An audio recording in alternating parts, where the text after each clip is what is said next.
പൂഞ്ഞാർ തെക്കേക്കര ടൗണിൽ ഹമ്പിൽ കയറി നിയന്ത്രണം വിട്ട ബൈക്ക് മറിഞ്ഞ് യുവാവിന് പരിക്കേറ്റു. രാവിലെ 11 മണിയോടെയാണ് സംഭവം.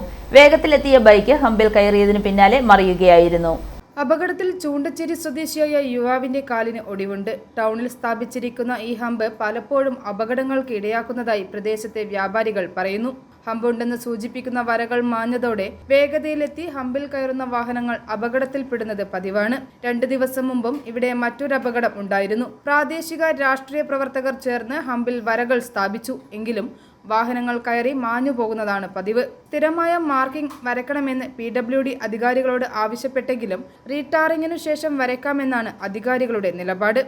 എന്നാൽ ഈ പറയുന്നതിന് തന്നെ 1.5 വർഷത്തിലധികം പഴക്കമുണ്ടെന്ന് പ്രദേശവാസികൾ പറയുന്നു.